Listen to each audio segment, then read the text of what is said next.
Les couilles sur la table, épisode 13.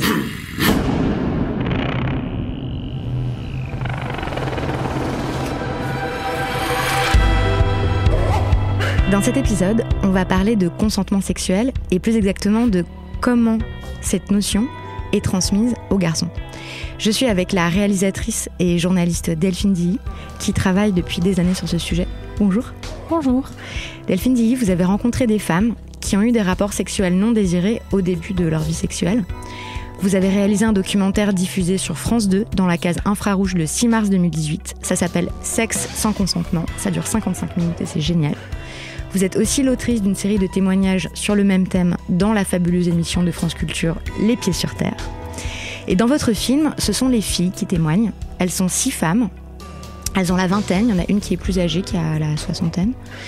Et elles racontent, à visage découvert, en détail, calmement, comment un soir, leur ami, leur flirt ou même leur futur mari ont eu avec elles un rapport sexuel alors qu'elles ne le voulaient pas. Ce sont des témoignages très forts, très courageux, et je pense qu'ils ne peuvent pas laisser indifférent qui que ce soit, parce que, en fait, je crois que ça nous est quasiment tout arrivé. Ça vous est arrivé. Ça m'est arrivé.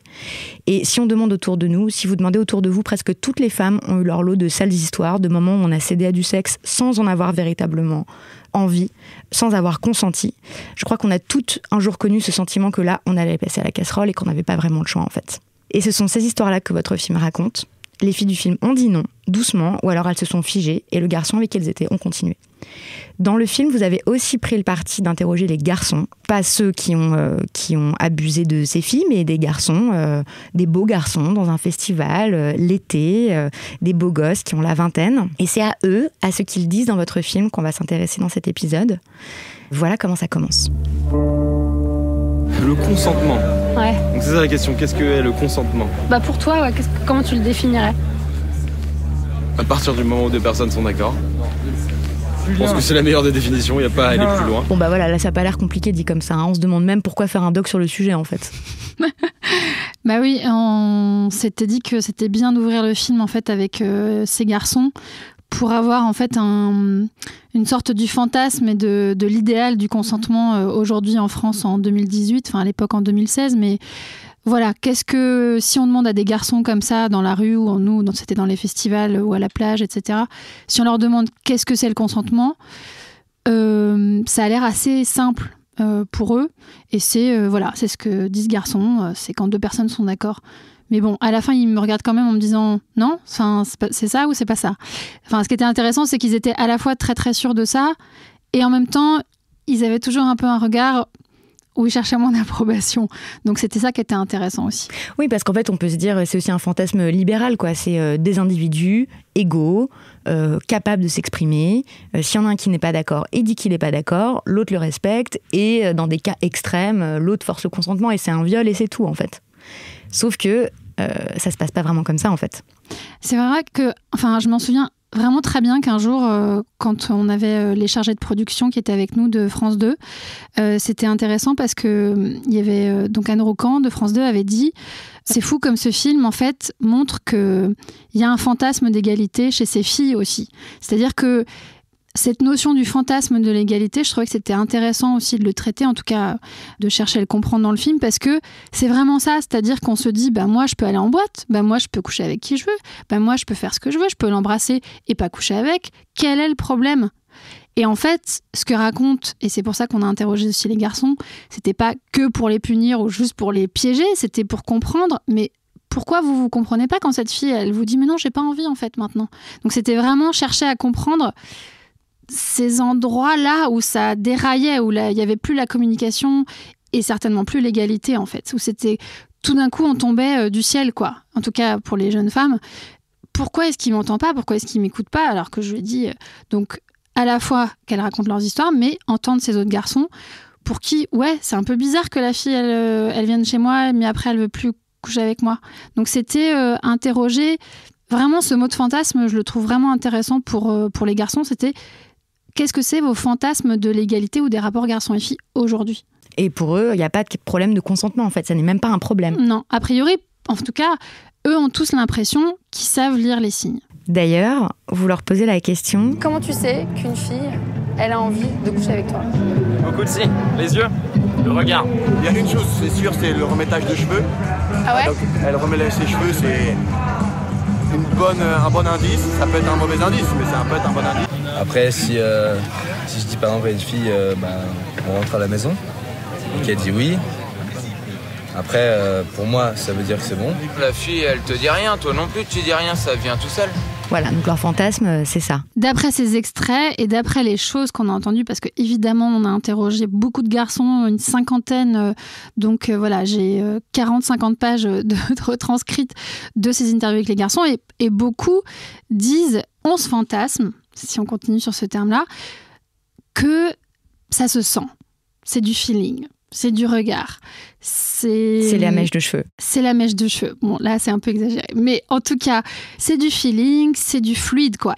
Ça se sent, Souvent, ils avaient du mal même à m'expliquer, à me dire, mais tu le sens quand même quand une fille, elle veut ou elle veut pas. Donc, cette espèce de fantasme aussi que il faut que ça reste c'est une danse et il faut pas que ça soit explicite. Ouais, donc là, c'est la question du consentement explicite. On va peut-être y revenir un peu plus tard.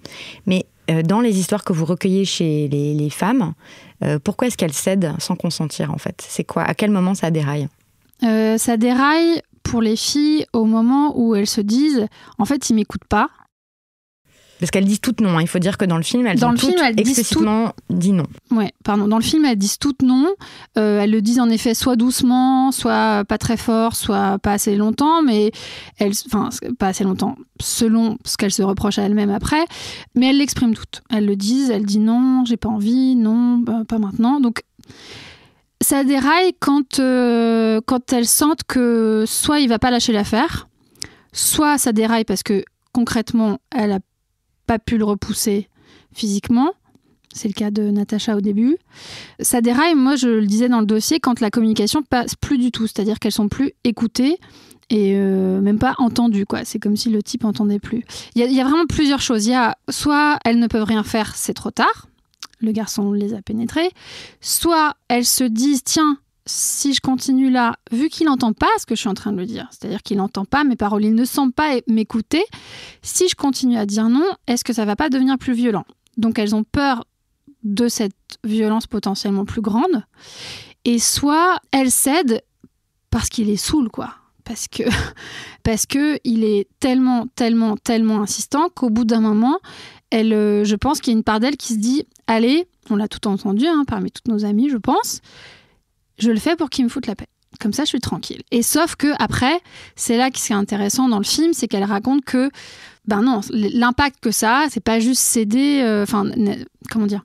Le problème, c'est qu'après, l'impact est plus grand que ce petit moment où on se dit allez, je négocie et c'est pas grave. Le consentement, ça implique qu'on puisse véritablement choisir entre plusieurs propositions. Et là, les filles, elles ne pouvaient pas, en fait, choisir entre différentes propositions. C'est-à-dire qu'elles ont peur que le garçon peut devenir violent. Et ça, c'est une inégalité qui existe. Donc ça casse quand même le fantasme de l'égalité, parce que dans les faits, il y en a un qui peut être violent, en fait. Alors, il y a ça, mais ce que j'ai pas dit tout à l'heure, à quel moment les filles cèdent et pourquoi elles cèdent aussi, ce qui est intéressant et ce qu'on voulait absolument faire dans le film aussi, c'était qu'il y avait tous ces éléments de violence possible supérieure après. Il y avait aussi l'élément, surtout, d'analyser pourquoi la fille, elle cède à un moment donné aussi. Et pourquoi elle se dit, en culpabilisant d'avoir allumé le mec, elle se dit, non, en fait, je peux pas lui refuser ça, vu que tout à l'heure, je l'ai embrassé. Ce qui est vachement intéressant, et c'est pour ça que le film nous a passionné, toute l'équipe qui a fait ce film, c'était de se dire, en fait, c'est un peu des mélanges de raisons dans la tête des filles à ce moment-là, c'est que c'est à la fois une menace, un danger qu'elles sentent et qu'elles perçoivent, mais c'est aussi elles-mêmes se culpabilisent pendant l'acte en se disant non mais ou juste avant en se disant non mais tout à l'heure je l'embrasse et tout à l'heure j'ai bu des verres avec lui, tout à l'heure il a été tellement sympa avec moi, ça a l'air de tellement lui faire plaisir, il a tellement envie, ok. En fait, il y a quand même cette idée que le consentement, c'est une décision. C'est-à-dire comme si on disait oui, et du coup, ça dit oui pour tout le reste, en fait. Est-ce que le consentement, c'est une décision, ou est-ce que ça devrait être un continuum? Est-ce que c'est... Moi, ce qui me semble clair, c'est que à partir du moment où les filles, elles ont dit non à un moment donné, là, c'est le moment où les garçons, en tout cas de ces histoires, ou même en général, devraient ouvrir les oreilles et se dire « Ah bon ? et essayer de comprendre, soit avec leurs propres moyens, soit en parlant tout simplement. Non, pourquoi ? Parce que réellement t'as pas envie, ou comprendre que c'est un jeu, j'en sais rien. Mais c'est-à-dire que ce que je trouve quand même étrange à chaque fois, c'est comme ce que dit Louise, elle dit le non ne suffit pas. C'est comme s'il fallait le prouver, quoi. Il fallait l'expliquer, il faut le justifier. Cette phrase est géniale parce que on en est là en fait. C'est-à-dire qu'on est dans les années 2010 et on doit expliquer pourquoi on ne veut pas. C'est quand même le comble. Donc cette histoire du continuum, je sais pas, je pense que quand il y a une relation et une communication qui se fait tranquillement, même parfois non verbale, ok, là il y a du continuum, mais il n'y a plus continuum à partir du moment où quelqu'un dit non. Donc quand quelqu'un dit non, donc ça veut dire non. En fait. C'est aussi l'idée que c'est pas parce qu'on dit oui à un moment que ça veut dire oui à tout le reste. Alors ça c'est une autre notion, c'est-à-dire oui, ce garçon qui dit une fille qui dit non, enfin une fille qui en parle beaucoup quand il veut dire ça, c'est-à-dire qu'il doit parler de sexe, qu'il doit le séduire, être dans un rapport de flirt et tout ça, et qui finalement ne veut peut-être pas avoir de rapport sexuel.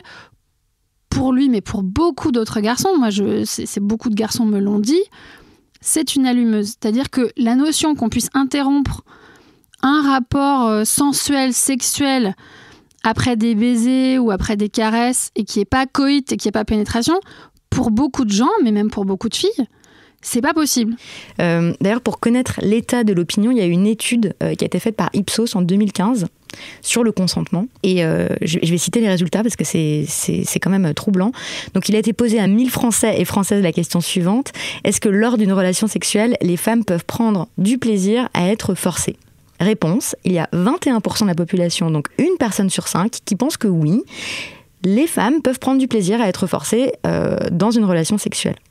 Et chez les plus jeunes, donc chez les 18-24 ans, ils sont carrément un tiers à le penser. 31% pensent que une femme peut prendre du plaisir à être forcée. Moi, j'ai pas de réponse et j'ai fait ce film et je suis pas chercheuse et donc j'ai pas autant de légitimité à parler de ça. Mais ce qui est évident, c'est que, tout le monde en parle, mais tout ce que regardent les jeunes personnes, tout ce qui est image pornographique, ça peut pas aider.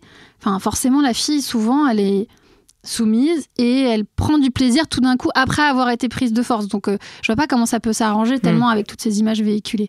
Et ensuite, de l'autre côté, je dirais, pas de l'autre côté, mais de l'autre à l'autre extrémité, je dirais, de l'âge, les personnes plus âgées ou avec qui j'en ai parlé moi pendant toute la fabrication du film et même après, me disaient mais oui quand même, on peut prendre du plaisir à être forcé. Et ça, je dirais que par exemple, j'avais parlé avec une amie des fantasmes de viol qui étaient discutés chez des sexologues. C'était vachement intéressant parce que moi, j'étais dans le film, j'étais là, quoi, comment ça ? Mais c'est pas possible, comment ? Et en fait, il y a un endroit, je pense, qui est intéressant aussi à explorer, c'est l'intimité de chacun. Et les fantasmes de chacun, ils appartiennent quand même à chacun. À chacun, mais ils sont dans la culture quand même. Mais ils sont dans la culture. C'est-à-dire que je pense qu'ils deviennent presque safe, comment dire, ces fantasmes-là, quand ils sont chez les jeunes gens qui savent pas quoi faire, qui savent pas comment on fait, qui n'ont pas encore d'expérience, parce que les mecs ou les nanas de 30 ans, 35 ans, déjà 40, c'est pas pareil déjà, je trouve. Mais les très jeunes de 15 à 25 à 30, des fois c'est compliqué dans le sens où ils n'ont pas encore construit leur imaginaire, et donc là, ça devient dangereux que ça soit trimballé comme image, en fait, parce que... Comme modèle, quoi. Comme idée que la fille dit non, ça veut dire oui, voilà. Que la fille va bien aimer être forcée, etc. Et ça, c'est vrai que c'est quand même un truc hyper présent dans notre culture. Mais ouais. En fait, est-ce qu'on peut dire, moi j'ai l'impression que oui, mais qu'on vit dans une culture où le non-consentement des femmes, c'est plus sexy que leur consentement, en fait. C'est excitant, le non-consentement d'une femme.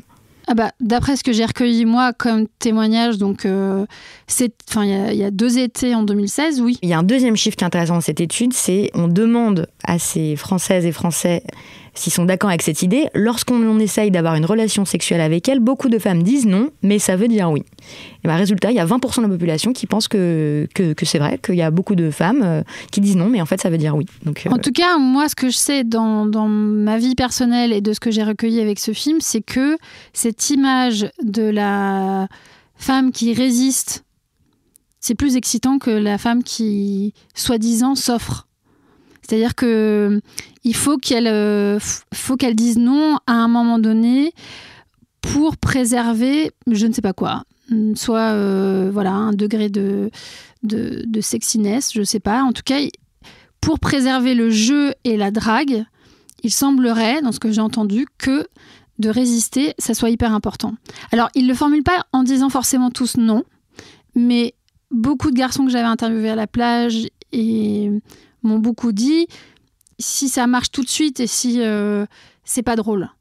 C'est pas oui, drôle, il y a l'idée que le fun. jeu, il faut convaincre la fille, il faut la conquérir. Voilà. Plus que le non-consentement. C'est-à-dire qu'ils le disent pas comme ça. Ils disent pas à une fille qui dit non, c'est sexy. Il y en a qui le pensent et il y en a qui l'ont dit dans le film. Mais ils le disent surtout, je pense, le contexte dans lequel ils le formulent et la manière dont ils le formulent souvent, c'est il faut quand même qu'il y ait du jeu. Il faut quand même que je puisse sentir que qu'il y ait un challenge, que je puisse la conquérir. C'est-à-dire que c'est pas conçu. C'est ça qui est intéressant justement, c'est que eux ne voient pas qu'ils sont en train de dire que le non-consentement peut être excitant. Eux, ils pensent que ça fait partie d'un jeu sexuel, érotique, même simplement de séduction en fait. Mais c'est vrai, il y a aussi des femmes qui pensent enfin dans la culture, il y a cette idée dans la culture même artistique, je veux dire c'est plein dans nos romans, dans nos films, dans nos séries, c'est partout l'idée que une femme qui se respecte d'abord, elle s'offre pas. Surtout pas. Et cette idée de se respecter aussi, c'est encore toute une histoire, mais ouais, carrément. Enfin là, on va basculer du côté des filles, mais en tout cas que pour un garçon, la vraie conquête sexuelle, elle se fait, elle se fait de façon martiale, en poussant les résistances des filles et Et par exemple, il y avait un garçon qui s'était pas mis dans le film, mais il a dit, à un moment donné, moi par exemple, tu vois, là on est au festival, moi je m'en fous que les filles, au contraire, allez-y les filles, couchez avec des mecs autant que vous voulez, dans les toilettes, je m'en fous, comme vous voulez. C'est-à-dire, liberté totale. Mais par contre, moi je n'épouserai pas une fille comme ça. Ah oui, alors ça c'est encore aussi tout un truc. Oui, mais c'est-à-dire que si elle résiste pas, enfin bref, donc oui, c'est ça, c'est l'idée de faire monter sa valeur en se refusant, enfin bon, et puis aussi l'idée qu'une fille qui dit non, finalement peut quand même tomber amoureuse de vous après. J'ai recueilli quelques exemples que j'ai pris dans un super article qui a été traduit de l'américain, un article signé David Wong, je vais le mettre sur le site, où il explique que lui il a 40 ans et il fait la liste de plein de films qu'il a adorés et qui l'ont servi de modèle. Donc, il y a James Bond, donc dans tous les James Bond en fait les filles sont pas d'accord, mais finalement il leur saute dessus et elles sont d'accord. Dans Le Masque de Zorro, il y a une femme qui essaye de tuer Antonio Banderas, il se défend, il lui déchire ses vêtements avec son épée, il l'embrasse de force et elle tombe amoureuse de lui. Enfin, c'est quand même hyper présent quoi, dans nos représentations, dans la fiction, dans tout, et aussi dans le porno. Oui, il y a ça, et puis il y a aussi, moi là, récemment, j'ai dû rester un peu tranquille chez moi pendant une semaine, et j'ai regardé plein, je l'avoue, de comédies romantiques. Et en fait, c'était intéressant, américaine, beaucoup. Et c'est vrai qu'il y a beaucoup de fois où, en fait, toute cette notion de résister et d'attendre quelques jours avant de coucher avec le... En fait, c'est partout, tout le temps. Et moi, ayant vécu aux États-Unis, c'était comme ça. Non, ne lui réponds pas tout de suite, attends 3 jours. Bien sûr. Non, donc c'est-à-dire que cette notion-là de se, soi-disant, entre guillemets, préserver pour je ne sais quoi... Elle est donc. Non, et puis chez les garçons, l'idée que il va falloir que la fille va dire non, c'est dans leur normal des choses et tout. Donc du coup, comment distinguer le non du non? Alors, ça pose cette question qui est quand même un peu dérangeante, c'est est-ce qu'on peut violer sans s'en rendre compte? Il y a 2 des filles, c'est très troublant dans le film parce qu'elles parlent des garçons qui ont abusé d'elles. Et voilà ce qu'elles en disent. Je pense pas que ce soit un prédateur sexuel, je pense que c'était juste un gars qui avait pas capté qu'en fait il y avait une vraie notion de consentement chez les filles et qui s'était dit je suis un peu beau gosse, de toute façon bien sûr qu'elles sont d'accord. Et ça c'est quand même c'est un drôle de truc quoi, les mecs se sont pas rendus compte, enfin c'est ce qu'elles disent. Donc vous voulez dire est-ce que c'est pas vrai? Non, est-ce que le problème c'est pas la représentation du viol et la représentation du non-consentement, c'est-à-dire que vu que les filles qui disent non, c'est représenté comme dans la fiction, etc., comme quelque chose d'excitant et tout. Et ben en fait, les garçons qui abusent des filles qui disent non ne réalisent pas qu'ils les violent en fait. Mmh. Parce qu'on imagine que le viol, c'est l'agresseur avec un couteau de façon hyper violente et tout, alors que là, c'est pas des abus avec violence.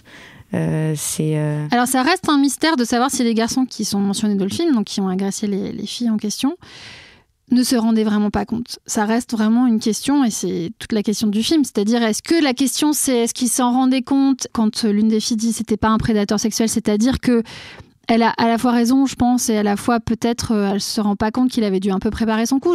On n'en sait rien en fait. C'est ça qui est vachement intéressant, c'est que ça serait vraiment intéressant d'avoir les garçons. Ouais. Hein. Ouais, moi, enfin, non mais. Appel à un épisode 2. Bah non, mais j'aimerais bien sûr. En fait, on se demande tous et toutes. Enfin, moi, c'est ce qui m'intéresse aussi dans le podcast. C'est on peut recueillir la parole des victimes, mais où sont les violeurs en fait ? Pourquoi on n'entend jamais de violeurs ? Pourquoi on n'entend jamais des agresseurs sexuels ? Est-ce que c'est parce qu'ils s'en rendent pas compte ? J'en doute, je ne sais pas.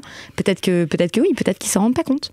Moi, je pense que ces 2 garçons-là, effectivement, il y en a un qui s'en est soi-disant rendu compte, qui a réalisé qu'il l'avait forcé, qui a eu un cheminement féministe aux côtés de Louise, qui l'a embarqué dans des associations et dans des endroits. Donc ça, je trouve ça assez étonnant et c'est pour ça qu'on l'a gardé dans le film d'ailleurs, qui lui dit quand même « je t'ai peut-être violée ». Bon, il dit peut-être. Hein.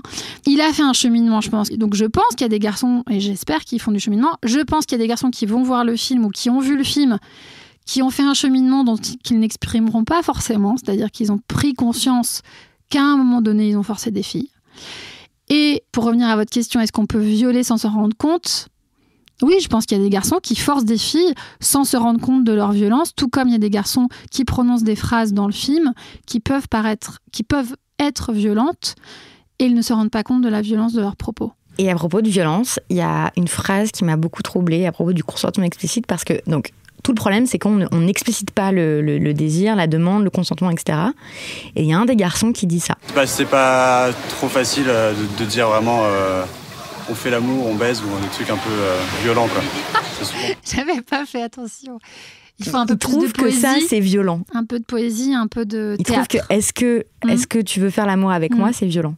Donc on en revient à la question du consentement explicite. Comment ça se fait qu'on trouve ça tellement anti-érotique de verbaliser le consentement, en fait. Moi, je suis plus vieille que les gens qui sont interviewés dans le film et je comprends pas, en fait, pourquoi ça leur fait peur, parce qu'il y a, ou pourquoi ils pensent que c'est violent, quelqu'un qui vient vers vous.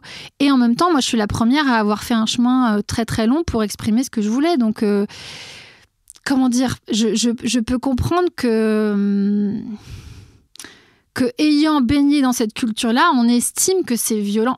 Peut-être pas violent, mais d'une certaine manière un peu agressif, un peu brutal. Et anti-érotique, on dit que ça tue le désir, on dit que... Parce qu'on n'est pas habitué, parce que je pense qu'on n'a pas inventé des nouveaux codes autour de ça.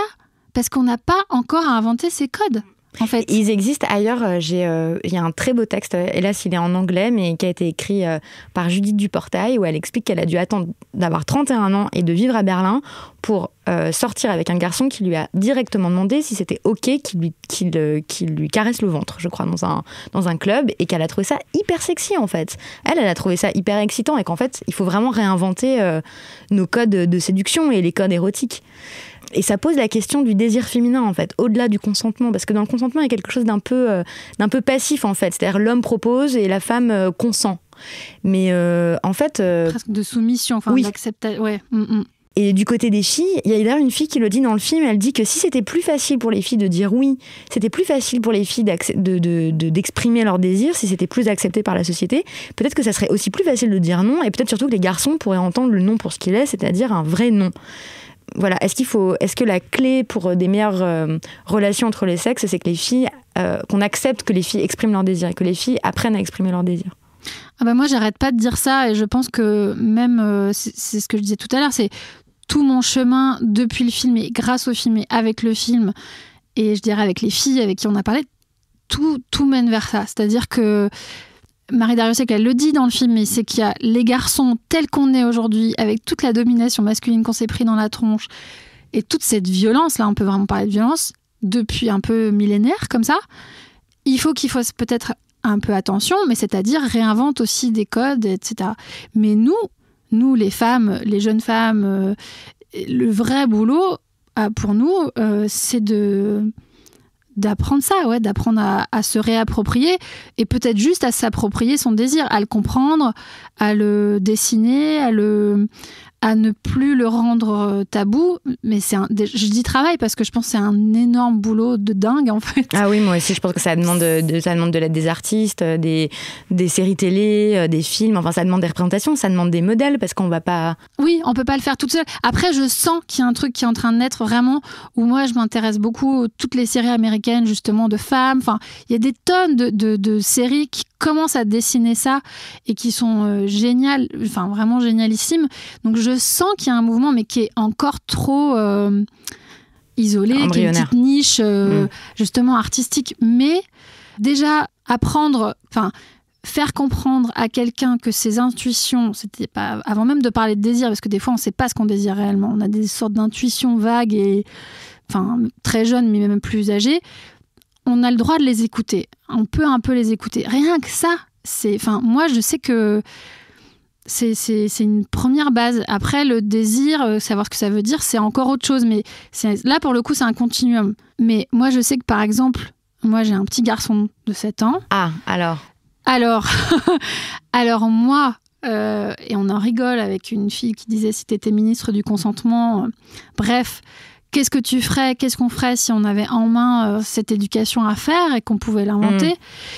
La première chose, je sais pas, moi ça me semble tellement évident, c'est de transmettre cette notion. Alors peut-être pas de consentement, peut-être qu'en effet il faut trouver un autre terme aussi, une sorte d'égalité, de désir, j'en sais rien, mais de respecter l'intégrité d'une personne, déjà numéro 1. Mais concrètement, ça veut dire quoi pour un petit garçon qui a 7 ans ? Qu'est-ce que vous dites à votre fils ? Ça veut dire que s'il veut pas que quelqu'un s'approche de lui, s'il veut pas de bisous, eh ben il a le droit qu'on lui fasse pas de bisous. Ça commence par ça en fait, c'est-à-dire que moi mon fils justement il aime pas les bisous. Allez chercher pourquoi, il m'a donné plein de pistes de travail pour le consentement. Il a décidé un jour après avoir regardé un dessin animé où il y avait une petite fille qui faisait trop de bisous à un petit garçon, Sam en l'occurrence, que lui il voulait plus de bisous. C'était fini. Et depuis c'est la grande dispute intergénérationnelle. Il veut pas de bisous, tout le monde veut lui faire des bisous. Les adultes ? Bah beaucoup. Il y a des adultes qui respectent pas le fait qu'ils veuillent pas de bisous. Donc moi, mon espèce de bataille, pas quotidienne, j'exagère, mais c'est de dire, en fait, non, il veut pas de bisous. Donc, tu peux lui serrer la main, tu peux lui faire un check, tu peux lui dire bonjour, comme ça. Et donc, c'est tout un travail, pour moi en tout cas, en tant que maman, et mon compagnon, c'est pareil, de dire, respecte ce qu'il veut. D'autant que lui, c'est le plus vulnérable et le plus possible. Donc moi, d'une part, de le protéger, mais lui aussi qu'il apprenne à se dire, moi, si j'ai pas envie de ce truc, j'ai le droit de pas vouloir faire ce truc. Et donc peut-être que si les autres aussi expriment, elles disent qu'elles n'ont pas envie, bah c'est probablement qu'elles n'ont pas envie non plus en fait. Bah oui, c'est ça. Mais c'est hyper intéressant parce que ça m'amène à la question du consentement des garçons. En fait, dans l'un des épisodes précédents des Couilles sur la table, celui qui était consacré aux masculinités noires, il y avait Insa Sané et Dede Kabal. On a abordé cette question du consentement des garçons et à un moment, Dede Kabal explique que lui a beaucoup insisté auprès de ses fils pour qu'ils questionnent leur propre consentement. Et au début, j'avais mal compris. Je lui dis, mais pour qu'ils apprennent à respecter le consentement des filles. Ils m'ont dit, non. Pour qu'ils apprennent à respecter leur propre consentement, pour qu'ils se posent la question de est-ce que j'ai envie de coucher avec cette fille, en fait. Et donc, qu'est-ce que vous pensez de cette idée-là ? Est-ce que finalement, les garçons ne doivent pas eux aussi apprendre à respecter leur propre consentement, leur propre désir ? Parce que on vit aussi dans une culture qui semble les pousser à la performance sexuelle, à l'action sexuelle, avec l'idée que s'il y a une occasion sexuelle, il faut absolument qu'ils sautent dessus et qu'il n'y a rien de pire que d'être un puceau. Je pense que il y a tout un travail chez les filles, voilà, de connaître leur désir et de tenter de l'explorer, etc. Et de l'exprimer. On est d'accord, déjà le connaître puis l'exprimer. Mais les garçons, je pense que c'est ça qui était intéressant et c'est ce qu'on a cherché à faire dans le film et j'espère que ça passe, c'est que les garçons aussi subissent une tonne d'injonctions hallucinantes sur ce qu'ils doivent être et sur ce qu'ils doivent manifester comme virilité et tout ce garçon qui dit je pense que le pire truc pour un garçon c'est de pas bander, enfin c'est hallucinant, ça veut dire que eux aussi on leur fout tellement la pression. Et donc ce qui est vachement intéressant, j'ai aussi un copain qui a vu le film et qui m'a dit c'est marrant, au départ quand tous les garçons voyaient ce film ils me disaient tous oui, c'est vrai que ça me fait penser à moi, mes histoires. Ça m'a interrogée dans les histoires que j'ai vécues. Est-ce que je n'ai pas forcé quelqu'un à un moment donné ? Et ce fameux garçon, à un moment donné, dit « Ah oui, c'est super ton film, d'ailleurs, ça m'a fait penser à que... » Et donc, j'ai cru qu'il allait me dire la même chose. Et en fait, il m'a dit « Moi aussi, il y a des fois où je ne voulais pas, et je l'ai fait. » Et donc, au début, j'ai un peu rigolé. Et je lui dis « Tu rigoles ?» Et puis tout d'un coup, il me fait « mais non !» Et en fait, je me suis dit, attention, je vais pas avoir fait ce film pour me moquer de lui et pas l'écouter au moment où il me raconte un truc hyper intéressant et où justement, tout le but, c'était de créer un dialogue. Donc, je trouvais ça... Et depuis, ça me trotte énormément dans la tête. Et je me dis, c'est ce que je raconte aussi par rapport à mon fils. Je pense que vraiment, les garçons dans la cour de récré qui disent justement à mon fils, parce qu'il aime pas se battre, qu'il aime pas, je sais pas, tel truc, t'es pas un mec, à 7 ans, il y a quand même un problème. Ça veut dire qu'ils ont reçu ça de quelqu'un qui, à un moment donné, leur a dit... l'éducation genrée, ça arrive très, très vite. Donc ça veut dire que c'est super grave. Donc, t'es pas un mec, donc t'es pas costaud. Donc, quand ils auront 12 ans, s'ils n'ont pas emballé une nana, ça sera la cata. S'ils n'ont pas vu de porno, j'en sais rien. Mais je me dis que si, dès le départ, on leur dit, en fait, t'as le droit de pleurer, t'as le droit de nanani, t'as le droit... Enfin, j'ai l'impression que t'as le droit de pas avoir envie, t'as le droit de pas avoir envie de coucher avec cette fille, t'as le droit d'avoir eu envie il y a 5 minutes et plus maintenant en fait. Et c'est ok, t'es pas obligé de le faire, etc. Mais je suis d'accord. En même temps, c'est très gênant parce qu'en fait, les victimes de violences sexuelles, c'est quand même en majorité les femmes. Donc bien sûr, mais si on part du point de vue, si on se dit ok, on a décrit le problème et on parle des victimes qui racontent leur récit. Mais si on prend la discussion un cran, non pas au-dessus, mais après, et qu'on s'interroge ensemble sur ces injonctions-là, à la fois sur les filles et à la fois sur les garçons, on s'aperçoit que les injonctions, dans la réalité, c'est vrai que c'est les filles qui en souffrent le plus, mais les injonctions, je pense qu'elles sont à égalité. Elles sont pourries à égalité. Enfin, c'est tout l'objet du programme Les couilles sur la table, en fait, aussi. C'était de déconstruire ce truc-là. Mais c'est vrai que dans l'apprentissage du consentement, c'est vrai qu'on voit pas bien comment les garçons peuvent respecter le désir des autres si eux-mêmes n'ont pas conscience de leur propre désir, en fait. Non, c'est ça. À quoi ça ressemblerait très concrètement un cours d'éducation sexuelle parfait pour vous ? Qu'est-ce qu'il faudrait aborder absolument et qui devrait dispenser cette éducation-là ? Alors, je pense qu'on est en train d'y réfléchir justement avec une amie et avec une collègue. La notion du consentement et du désir, peut-être prononcer le mot désir à un moment donné, ça serait déjà bien. Donc, comprendre qu'on est deux personnes avec des corps et des envies différentes, ça serait bien. Je pense qu'il faut quand même qu'on connaisse... Je ne sais pas comment on pourrait rendre ces cours d'éducation sexuelle moins hilarants pour les jeunes. Je pense qu'il faudrait des plus petits groupes. Je pense que dans tout ce que j'entends chez les personnes qui font ces cours-là, il faudrait des plus petits groupes. Alors, ça coûte très cher, oui, mais je pense que c'est quand même important. Ça nous sauverait bien des problèmes plus tard. Des plus petits groupes où il y a une réelle intimité et où on peut poser des questions. Je pense que malheureusement, il faudrait que ça soit les filles d'un côté et les garçons de l'autre pour qu'on puisse parler ouvertement et que ça soit en amont et pas après au planning familial quand il nous arrive un truc un peu catastrophique. Pour moi, j'ai pas de réponse par rapport à la théorie, à part évidemment inclure le consentement et inclure le fait que on peut ne pas être d'accord avec ce qu'on nous propose, déconstruire ces mythes-là aussi, des injonctions. Je pense que ça serait génial de pouvoir en parler, de pouvoir dire oui, qu'est-ce qu'on vous pousse à être dans la société et vous, comment vous vous sentez, quitte à ce que la personne ne réponde pas et juste se fasse sa petite cuisine tout seul. Et peut-être aussi des notions, je me disais par exemple celle de sidération, il y a une des filles à un moment qui dit mais le mec il était en train de me toucher, et moi, je bouge pas, je suis comme une épave, et le type, ça l'alarme pas, quoi. Alors qu'en fait, elle est sidérée. Et ça, c'est un vrai phénomène physiologique voilà, on est paralysé, on est sidéré, on peut pas bouger, en fait. Ouais, expliquer que justement, peut-être... Enfin, voilà, c'est-à-dire, on vous dit, voilà comment ça va se passer, vous devez mettre une capote et vous devez faire gaffe pour pas... attraper des maladies. Voilà, des maladies ou que la jeune femme tombe enceinte. Mais on ne dit pas, et après, toutes ces expériences après, quand on n'est pas sûr, quand on est amoureux, quand on n'est pas amoureux, j'en sais rien. Pourquoi on n'explique pas aussi que ces moments de confusion, on prend un peu des cas, faut presque prendre des cas pratiques, quoi. Une situation, lui a envie, elle a pas envie. Voilà, qu'est-ce qu'on peut faire ? Presque un cas pratique, quoi, qu'on parle ensemble. Ouais. Presque des jeux de rôle, ouais.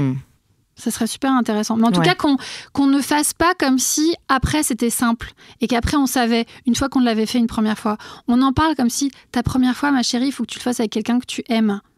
Est-ce qu'on dit ça aux garçons déjà ? D'abord, on ne dit pas ça aux garçons parce que l'important c'est vas-y mon gars. Il faut bien que tu le fasses un jour. Voilà. Dépêche-toi. Mais surtout, voilà, quand tu le fais, quelles vont être les situations dans lesquelles tu vas à peu près te situer ? Ça, c'est l'école, mais c'est aussi les parents. Et c'est pas juste respecte ce que dit la fille, c'est et toi, qu'est-ce que tu vas respecter pour un garçon ? Ça fait plusieurs années que vous travaillez sur ce sujet du consentement sexuel. Donc, il y a ce documentaire qui est diffusé sur Infrarouge le 6 mars à 22h55 sur France 2. Et vos documentaires qu'il faut absolument écouter, réécouter pour l'émission Les Pieds sur Terre. Qu'est-ce que ce travail-là que vous faites a changé dans votre vie personnelle, dans votre rapport aux hommes ? Et ou à la masculinité, ou masculinité à la virilité. Je sais pas, c'est comme si ça avait... Moi, je suis avec un compagnon depuis longtemps.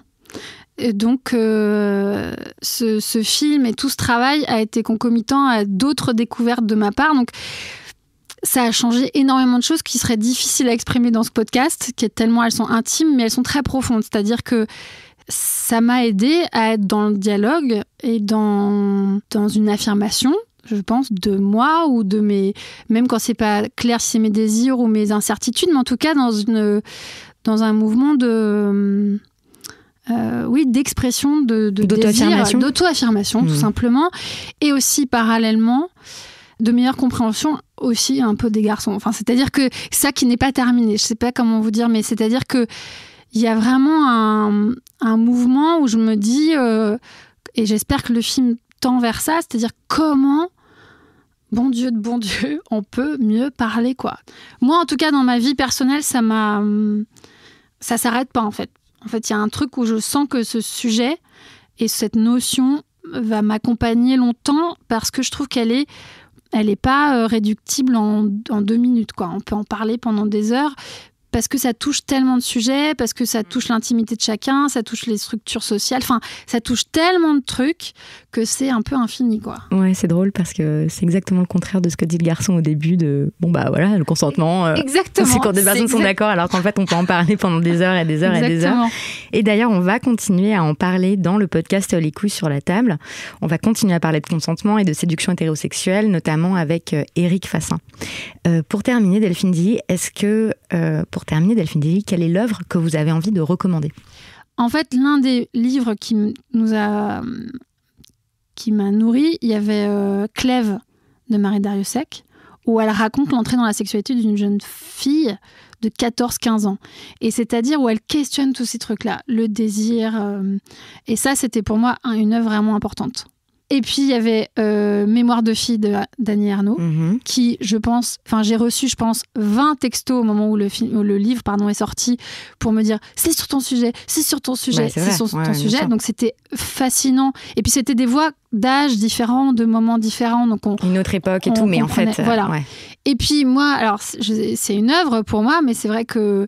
et là, peut-être qu'on peut ne pas être d'accord, mais si je dois la recommander, c'est peut-être pas par rapport au consentement, mais c'est vrai que la chanson de O2N qu'on utilise à la fin du film... Qu'on peut pas passer pour des questions de droit, mais qui dit Je veux te baiser, tu veux me baiser, nous voulons nous baiser. Voilà. Donc, c'est leur œuvre un peu en général, et surtout leur dernier album qui nous a vachement nourris...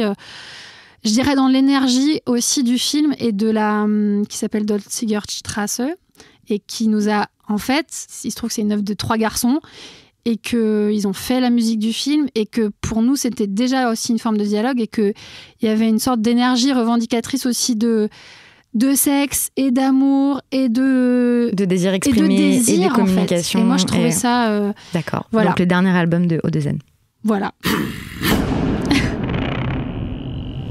Merci Delphine Dilly. Merci à vous. C'était le 13e épisode des Couilles sur la table, un podcast produit par Binge Audio. Vous pouvez retrouver toutes les informations et les références sur le site de Binge Audio, binge.audio. Si vous avez aimé cet épisode, qu'il vous a interpellé, fait réfléchir, parlez-en autour de vous et racontez-moi vos discussions, ça m'intéresse. Et puis regardez ce documentaire Sexe sans consentement et faites-le regarder autour de vous, surtout aux plus jeunes. Continuez à m'écrire, promis, je réponds. L'adresse c'est lescouilles-sur-la-table@binge.audio. Merci, ciao. Binge. Bonjour, je suis Azita Vissian. À partir du 8 mars, vous pourrez découvrir Casserole, mon nouveau podcast qui vous raconte des histoires intimes à travers les recettes. Et pourquoi tu t'es mis à faire des blinis ? Il y a une histoire quand même derrière tout ça. Oui, c'est pas une petite bouffe qu'on fait comme ça pour s'amuser et qui est pittoresque. C'est quelque chose d'essentiel à la vie russe. Roule une boulette. Une boulette. Une boulette. Il y a une technique pour bien rouler ? Alors, traditionnellement, en Roumanie, elles sont faites un peu comme une petite saucisse. Puis, ah oui, on a des battles de boulettes. Casserole, c'est un jeudi sur 2 sur Binge Audio, Apple Podcast. Casserole, c'est à partir du 8 mars sur Binge Audio, SoundCloud, Apple Podcast et sur toutes les plateformes dédiées. Binge Audio. J'ai réussi à le dire en entier.